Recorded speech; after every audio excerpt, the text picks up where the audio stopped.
This episode is brought to you by Ursa Minor Outfitters. Folks, I'm absolutely in love with my loon mug. It's handmade, it's an absolute piece of art. Whether it's at the office or at the house, people keep asking to check it out. If you're not a loon fan, they also have other beautiful mugs for wildlife fans of moose, bears, and eagles. They specialize in products highlighting the outdoors and local pride through quality design by local artists. They've even started expanding into items beyond mugs, like apparel, dog accessories, and soon candles and more. They also try to partner and highlight other small businesses, and in some cases, forego profits in lieu of charitable giving to help their community, such as the dog rescue. So check them out, UrsaMinorOutfitters.com, and enter promo code HikesMikes10 at checkout to receive 10% off your order. And for our four-legged hiking partners, they also have a portable silicone dog bowl and also a sweet over-the-collar dog bandana. Go check them out, UrsaMinorOutfitters.com, and don't forget to enter promo code HikesMikes10 at checkout to receive 10% off your order.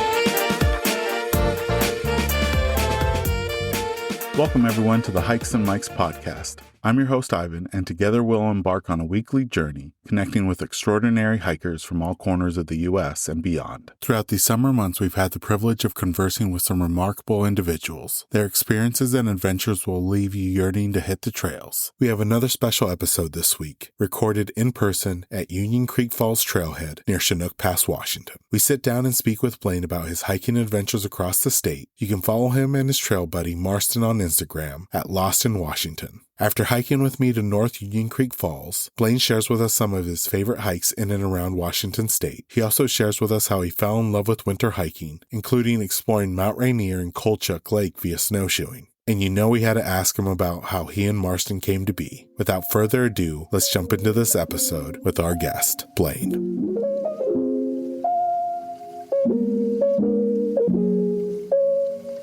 Welcome everyone to the latest episode of the Hikes and Mikes podcast. Really special episode today. We're recording live off the trail with a special guest. His name is Blaine, and he's going to be sharing with us a little bit about his adventures across Washington and the Pacific Northwest. Blaine, thank you so much for joining me on the podcast. We always like to start off by asking our guests to share a little bit about themselves and how they got started hiking and backpacking. Awesome. Yeah. Well, thank you for having me. I started hiking in 2018. I think my first hike was through the Ape Caves near Mount Rainier. It's not technically a hike, but it was a pretty cool way to start the adventure. Yeah. And then from there on, I was honestly just a pretty moderate hiker for the next 4 years or so, maybe once or twice a month through all the good seasons. And then last year is when I decided to change everything and propel myself upwards and change my lifestyle and really take hiking seriously. Yeah, it's just been a blast. And surprisingly, I've actually only backpacked twice. So yeah, I'm actually excited to do more of that as time goes on. So now I think like Ape Caves is definitely blown up in popularity now because I hear like you have to get reservations in order to go to it. But for our listeners that haven't had a chance to visit it, how would you describe Ape Caves? Absolutely amazing. I think it's always like 30 some odd degrees in there. Colder? Yeah, it's really cold. And there's an 8-foot wall you have to scale to get up. And I remember I was in like my standard like work boots back in the day, and it was really slippery, and I was really nervous because I'd never even done a scramble at the time. So I was like, I didn't have a helmet either, so I was like afraid to like fall, but I made it up and it was cool. But yeah, it's a pretty remarkable experience. I've been in other caving systems too, like in Northern California also, and those ones are really cool because I don't know what it is exactly, but you know, when you shine your light on whatever is on the walls in there, it just like glows and turns gold and just turns all these like pretty amazing colors. How would you describe the local hiking scene in and around your local neck of the woods? Opportunity everywhere. I mean, anything you want to go see and do and explore, everything is pretty much 2 to 2.5 hours away, at least in the Pacific region I'm at, you know. And yeah, there's just this huge diverse culture out there that even just the diversity in the trails alone. I mean, you can be on top of a mountain with snow one day and just be at the beach the next day, you know. So it's pretty just fantastic. Just everywhere you go, there's always something new to explore. And this is a tough question because there's so many great places here in Washington. So let's split it up. When it comes to favorite hikes, the western side of the state? And then on the flip side, eastern side of the Cascades, what are some of your favorite hikes that you've been able to do? Okay, I made a small list for this one. So on the west side, my favorite locals would be Mailbox Peak, Rattlesnake Ledge. Then my other favorite memorable ones are Labyrinth Mountain, Trapper's Peak, Bridalveil Falls is obviously a classic for me, and then Burroughs Mountain Loop. And on the east side, Echo Basin definitely stands out. Did 2 hikes out there, part of one with you, Dusty Lakes to Ancient Lakes, and the White Bluffs.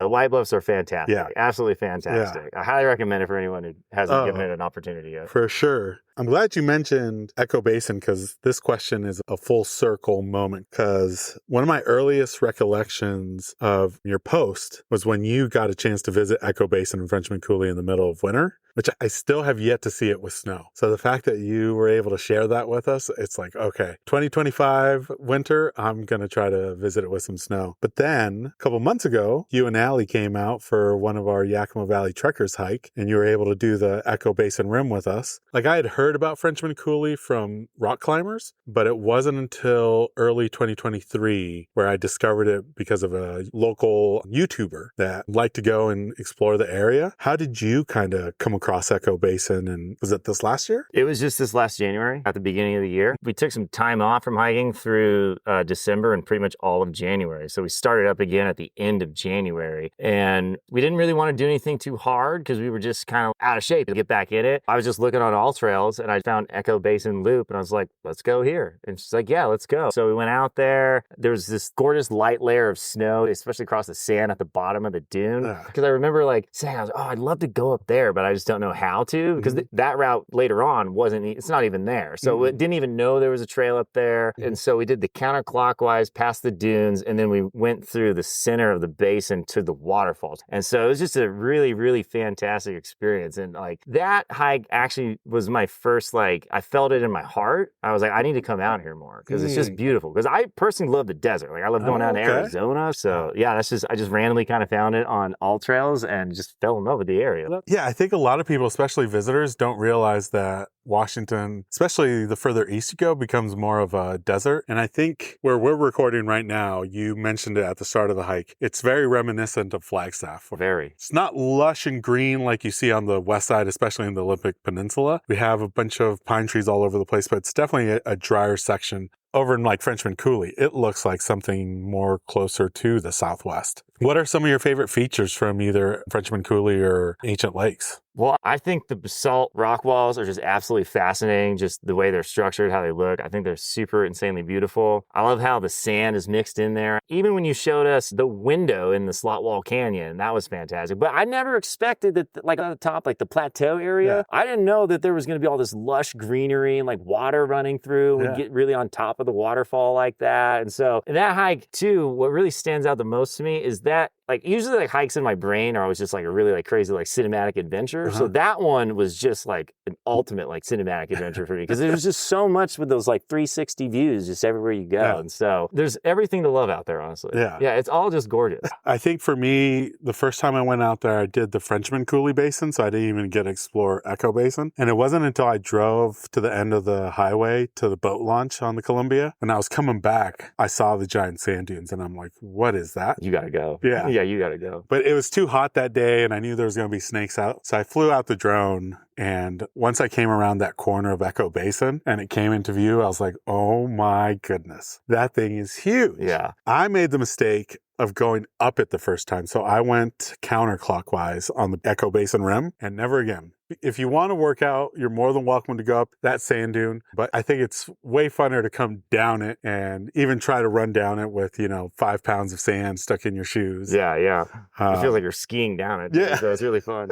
Now, we're recording this during the first real heat wave of the Pacific Northwest. And I think it's only appropriate to cool things down with a discussion of winter hikes, because that doesn't slow you down. You definitely like to explore and hike in the snow. Do you have any memorable winter hikes that you can share with us? Oh, yeah, absolutely. This winter was my first winter actually going above and beyond for myself to take on snowshoeing and all that. Previous winters, never even touched the snow, honestly. And honestly, I just couldn't really afford to go out to do that activity. So I just decided, I didn't want to not do anything for the winter. I didn't want to just sit around. So I tactically tried to choose safe options. But then I learned that no option in the snow is safe. But everything's fine. But yeah, my first winter hike was Lake Serene. I went there. There was like a light layer of snow there. No snowshoes, but I brought my spikes just in case. And that place is just kind of like a classic favorite for me. It's just the waterfall to the lake. There's just so much character on that trail. Yeah. I went to Lena Lake, which also has its own kind of lunch rock there as well, which was super spectacular. But when I decided to do snowshoeing, I went to Bagley Lakes Loop up in the North Cascades. Mm-hmm. And I chose that because I just knew it would be popular. And I was like, well, if anything happens, like there might be some people around. So my first, like walking through all that snow, like the wind was coming through. I felt like I was in a world I've never experienced it before, but I just fell in love immediately. And that's also the first time I realized to really listen to your gut instinct when it's kicking in. Because I was like about to walk across the lake and then, that voice just said, stop moving. And I was like, why? But then I did. And I was like, all right, I'll just get out of here. And I just checked out other things. And then, I did 2 basically back to back. It was 2 weeks later, but I did a snowshoe at Skyline twice. Nice. So I just, the first time my phone had a mishap on the mountain, which later on I found out was just, it has a dim setting that got activated on dark mode. And I just thought my sweat like destroyed my screen. Oh. But it was actually cool because it allowed me to not focus on taking pictures at all. And it actually got me to focus on how to just pay attention to my body and the terrain. So it was actually a really good learning experience that I thought my phone broke. Yeah. So it was really cool. So I actually got really what I wanted out of it. Nice. But that weather that day was so spectacular, so I was just waiting for the next window. So I went back. I didn't finish the loop because by that time, that was just my 3rd time, snowshoeing. And it got dicey up there past Panorama Point. My snowshoes are kind of wide. And so I felt like I got to this part where it was like kind of like wet and slippery and icy. And I was like, I just need to turn around and get out of here. So it was a really great time. But yeah, that's how I introduced myself to the winter. Yeah. And I think you shared that spectacular day that you had up in Mount Rainier on some of your reels. And it was like, I don't know if there was a cloud in the sky, but it was sunny, gorgeous. You could see all over. It was one of those magical days with just fresh snow that's been untouched, but yet sunny, blue skies. Oh, yeah, absolutely. Now, one place that really caught my attention over the 4th of July, because I've seen Mount Baker, but it's always within a haze because of wildfire smoke or the marine layer. And it's just like in the distance, I could make it out slightly. And you've gotten a chance to hike in and around Mount Baker and the wilderness area. What's been your experiences hiking around that area? It is my favorite area to hike. The Mount Baker area, North Cascades, I feel like is kind of like the home in my heart for Washington. It's just, it's the best place to go hiking. My all-time favorite hike though is like, it's as close as you can get to summiting Baker. It is called Easton Glacier via railroad. I think it's like 14 miles altogether. It's a long day, but you just do this ridiculous scramble and you're just like within a hair's reach, it feels, to being on the summit. And it was actually really cool because we got up there after this crazy, ridiculous scramble. We saw groups behind us end up like quitting behind us because they were like, oh, we're not doing this. This is crazy. And then we got up there. We had an epic lunch, with the boys. And we actually got to see mountaineers descending down Colshan. So I was like, that is so we recorded them. We could hear them talking too. They were like going over the crevasses, which seemed terrifying, but that was spectacular. Then my other 2 like memorable ones around the area is Yellow Aster Butte, which I chose to go there during the larch season. And there's no larches, but it's just absolutely phenomenal. Really great yellows, reds, and greens. And then, Winchester. Okay. Yeah, the fire tower out there. So that was a really cool hike. That has the best parking lot I've ever seen too. You get to this parking lot, 2 gorgeous lakes right there. And then you get up the trail a little bit ways and just get the view of the parking lot and the beautiful lakes down below. And then you make your way up to the top. Wow. So yeah, Baker, everything around Baker is spectacular. There's a certain energy, I think, around Baker that's just really unique. And from Seattle, how far of a drive is it to reach the trailheads? Oh, anywhere from 2 to 2.5. Oh, yeah, that's easily. not too Yeah, from bad. where I'm at. Yeah. Okay. Yeah, it's not that bad.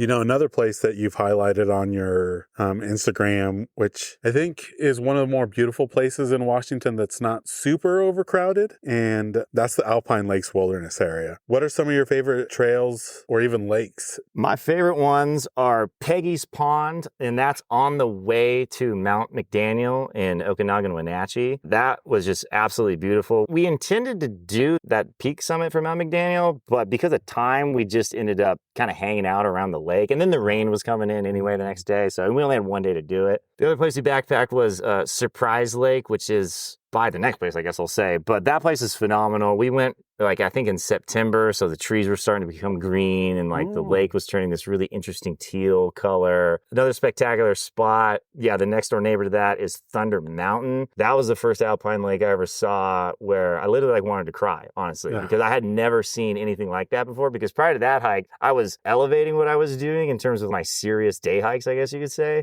But I had never seen a lake like Thunder Mountain. I mean, it was just like, it was literally like walking in heaven. It really was. Wow. It's just such a spectacular place. On the podcast, Blaine, we like to do a segment each episode where we do a deep dive into our guest's Instagram and ask them about a specific post or a location that captured our attention. And we kind of talked about this during the Echo Basin Trail, but you did something really spectacular in the sense that you went up to Colchuck in the low season, which is in the middle of winter. You can't access the trailhead via car. You have to park outside of a gate. And then I'm not sure, you might remember the mileage that adds to just reach the trailhead, but can you share a little bit about that experience? Yeah, that is definitely, I think still to this day, my favorite snowshoe I ever did. And I'm pretty proud of that one too, because it was only my fourth snowshoe too. And I knew I was going to have to deal with about a 4-mile hike to the trailhead. So I was like, all right, well, we're just going to do this. And so I was pretty loaded up for the day. Within the first hour of that hike though, my left hip started acting up on me. I get a pain in my hip every once in a while that's just like excruciating. So I was like, all right, it's going to be one of these kind of days. Cool. So I just had to suffer through it. And then,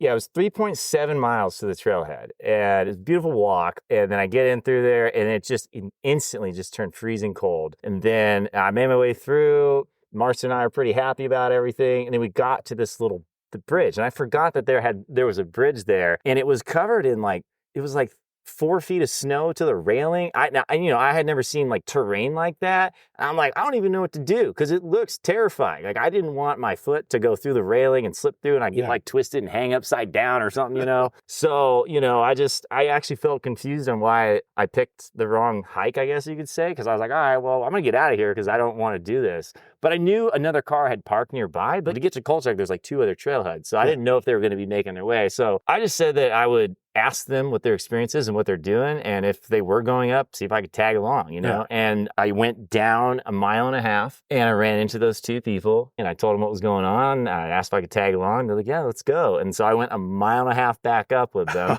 back up to that bridge. And we get up there and they're like, you already went up here? And I was like, yeah, this is a hard day right now. This is a really hard day.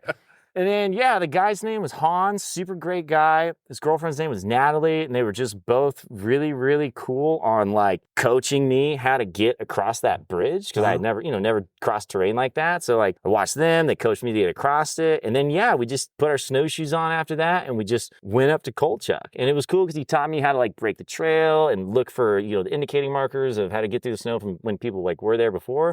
But when we all were there, I mean, it had to have been weeks before anyone had been there. So everything was fresh. Nothing else was out. No one else was out there. And seeing Dragon Tail Peak that way and the lake covered the way it is with all that snow and ice, there's nothing else like it. And I think that, despite the length of it, I'd say it's a pretty safe snow hike for the most part. Ooh. It's just the length that really gets you because with the backtracking and heading back up the trail, that was an 18.9 mile day. And that was like a little under 12 hours too. Wow. So then I got back down to the bridge and I was nervous about the bridge again, but a little less nervous because the snow is as soft as Marston basically. I was like, I don't want to slip through. But it was a fantastic hike. It was so cool. Man. It was just one of the best experiences to probably keep me in love with the snow. Yeah. To tell you the truth, just because, Colchuck is already such a staple, but snowshoeing is just completely different. Yeah. And was there anybody else up there besides you 3? Oh, that was it. Oh, they camped.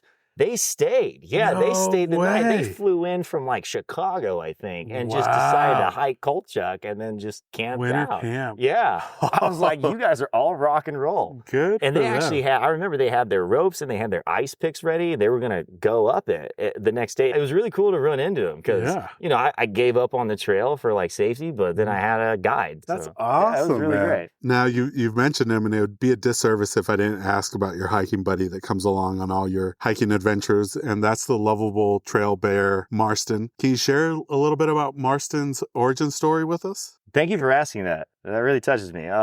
He's the lightning in my heart.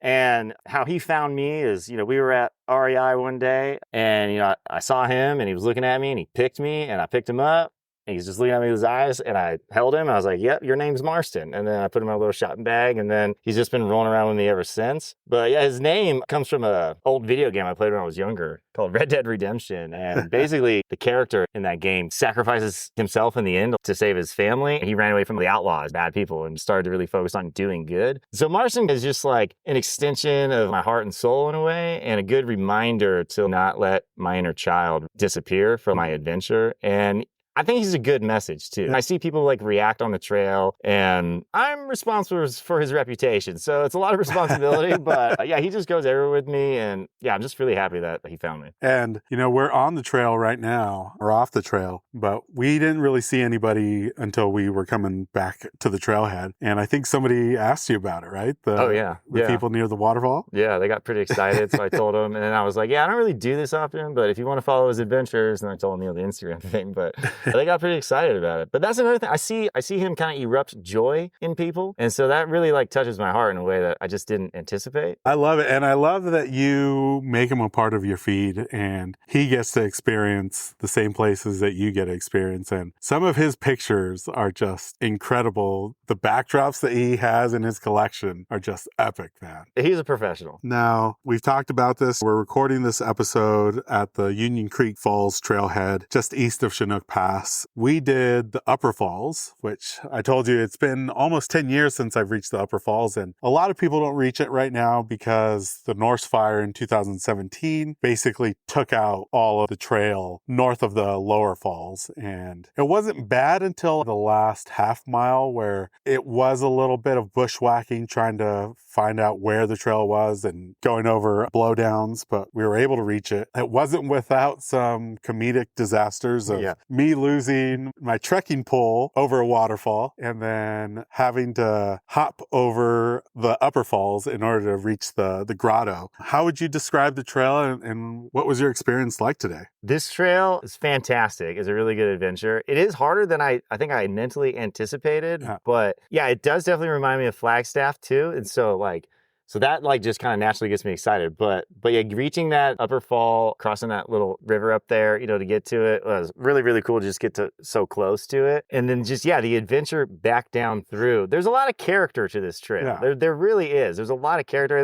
That's a huge thing for me. But then, getting back down to that bottom one, the 80-foot one, I just think was a really good way to like conclude it. And so, the bushwhacking was fun too, and going to retrieve the trekking pole was a nice adventure. But this place is fantastic. And I definitely understand why you fell in love. Shared with you. Absolutely. Yeah, this place is great. Yeah, this is the place that got me in love with hiking. And like you said, we retrieved the trek poles. We tried to limit the exposure to water as much as we could, but it got to the point where there was no way to not retrieve it without getting our feet wet. You were smart enough to bring water shoes, so you were able to switch out to those, and I just ended up plowing through it. We did retrieve it, so out of the two, the lower falls and upper falls, what are some features that you like that maybe the other one doesn't have? Well, between them, I just really like looking out up the mountains and seeing all the down trees. I think it just looks cool, just because it's like a little dangerous zone. But I just think overall, just hearing the river the whole time and then getting down by it and just like seeing that, it's just really cool. It's just really cool. And there's a nice, really good energy here too.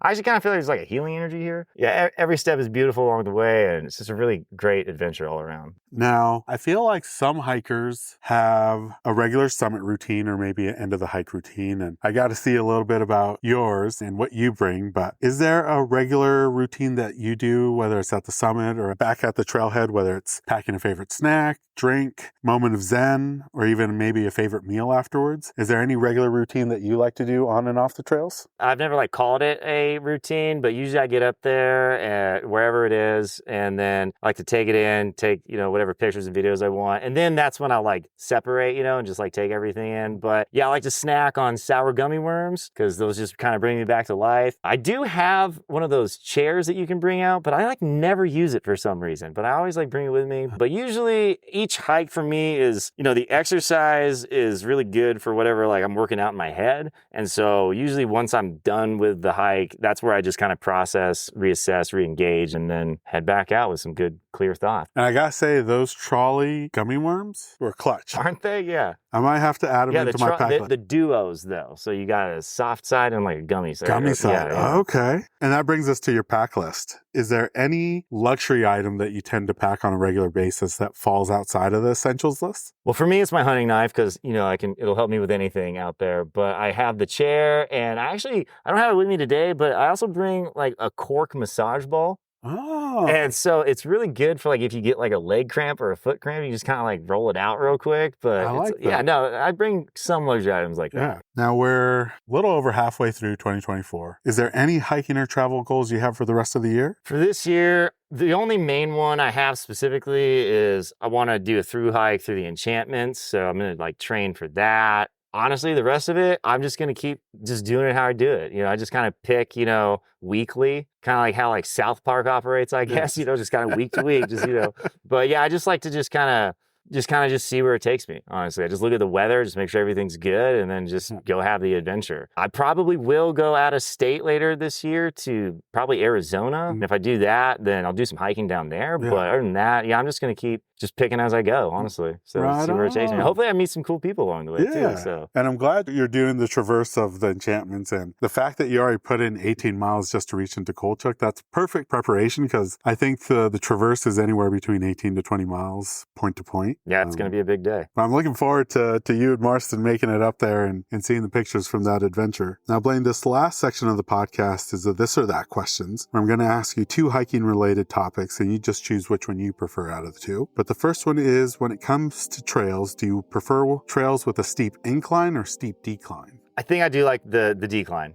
The decline? Yeah, I just feel like it's fun. This one's a tough one, but waterfalls or summits? I like summits. And then another trail system question. Do you prefer trails with switchbacks or would you rather just go straight up? Oh, switchbacks all day. And then trek poles or freehand? I'm kind of half and half on that. It just depends on how hard the hike is. Like when I need to, I'll use 2. Usually 1 is kind of my go-to and it's pretty treacherous, I would say. But for the most time, I try to be hands-free just to take pictures more often. And it makes me feel stronger with my legs. So, but that kind of backfires, when you get too tired. So they're really handy when you really need them. And this one's about your footwear, but trail runners or traditional hiking boots? I used to be all boot all day, and now I'm kind of at a hybrid point where it's like a trail runner high top, and I don't think I'll ever go back to anything else. Yeah, I mean, I still have my other boots for like colder days, but yeah, I think this trail runner high top is just the way to go. What's the brand? Solomon. Solomon. Yeah, okay. but I just won't do Solomon stuff. They just do like rock jumping all day, like mountain peaks. I'm like, nah, it's not for me. Now, this next one's another trail system question, but loop trail or an out and back trail? Out and back. Out and back. I think out and back has more character to it. Okay. And I like anticipating like how the difficulty will be different going down. So it's just kind of more fun for me. I feel like loop trails disappoint me. Oh, really? Yeah, I do. Yeah. Burrows doesn't disappoint, but I feel like I have more fun on out and backs. Out and back? Yeah. Okay. And this one is about your carrying system. Do you use a traditional water bottle like a Nalgene or just a regular water bottle, or a hydration pack like a Camelback? Oh yeah, hydration. Yeah, I like to have all the water I can have at the start just in case. And also it also just kind of keeps that weight as a constant weight in my bag. So I just always stay used to it. And then these next 2 are the hardest ones, but sunset hikes or sunrise hikes? So this is a really difficult question because I have technically never really seen one of either. Really? Yeah, outside of those 2 backpacking trips. I've never set out to do a real sunrise hike, and I've never set out to do a real sunset. So this year, I'm going to plan on doing more hikes after work or later in the evening on my days off to capture those sunset moments. And then this one is equally tough, but spring wildflowers or fall colors? Oh, man, that is tough, honestly. That is so tough. I think the fall colors really captures it. It captures my heart, I mean. Yeah, it's just the fall colors. But, I mean, I get obsessed with little flowers, too. So I do think the fall colors takes it. But, man, when I do find those pretty wildflowers, they're pretty spectacular. So they're pretty spectacular. I will say, I think wildflower hikes easily add an extra hour and a half to my hikes because I'm just constantly taking pictures. Yeah. Where the fall colors, I do enjoy the fall colors and I'll snap them, but just the variety and abundance of wildflowers, I'm constantly stopping them and taking pictures. Yeah, because you just do like one landscape for fall colors. Yeah. Like, all right, that's good. But you got all these different wildflowers. Like, I got to get in this one. I got to go over these ones. Yeah, I get it. Now, this last one is another trail question, but long and gradual hikes or short and steep ones? Oh, it just depends. I think overall, yeah, long and gradual, just because it feels better. But I mean, sometimes the payoff for short and steep is worth it. So it just depends. But yeah, I think long and gradual overall. Well, that was it for the this or that questions, Blaine. For folks that want to follow yours and Marston's adventures in 2024 and beyond, what's the best place on social media or online that they can follow you at? Yeah, we're only on Instagram. Lost in Washington. I did just make a new profile called Lost with Marston, but I have not done anything with that yet. I don't know really what I'm going to do yet. But yeah, Lost in Washington on Instagram. And we'll be sure to put those in the episode show notes so people can check them out. Blaine, it was awesome hiking with you today. Thank you so much for willing to drive over the pass and do this hike with me because, like I said, it's been 10 years since I've seen that Upper Falls, and you were just awesome trail buddy, and then helping navigate to get to that trekking pole that we lost. Absolutely. Was clutch because we were trying to figure out what the best route was, and it was just a lot of blowdowns and overgrowth, but we finally made it, and I'm so thankful because I got to see the falls in a way that I've never seen them before. Absolutely. Yeah, thank you as well. And thank you for your time. And yeah, going down and figuring out the right path to get your pole back was pretty sweet. It was a lot of fun. That was a good adventure. It was a great adventure. Thanks, Blaine. Appreciate it. Thank you, Ivan. And that brings us to the end of this episode alongside Blaine. We extend our heartfelt thanks to him for coming on the podcast and coming on the trails with us. Make sure to follow him and Marston's adventures on Instagram at Lost in Washington. Also, don't forget to check out the episode show notes for more. We have an incredible lineup of episodes planned throughout the summer months, and we can't wait to share them with you. New episodes will be dropping every Monday with occasional bonus episodes on Fridays. To ensure you never miss out on those thrilling tales, remember to hit that like and subscribe button. Your support means the world to us. Don't forget to join our vibrant community on Instagram at Hikes and Mikes. We'll be sharing episode visuals, my own personal hiking content, and so much more. Let's stay connected and continue to inspire each other on this remarkable journey. As we bid farewell, remember to tread those happy trails, embrace the great outdoors, and keep the spirit of adventure alive. Until next time, my fellow explorers, happy hiking. This episode's music was created by Ketsa. Follow him on Instagram at Ketsa Music.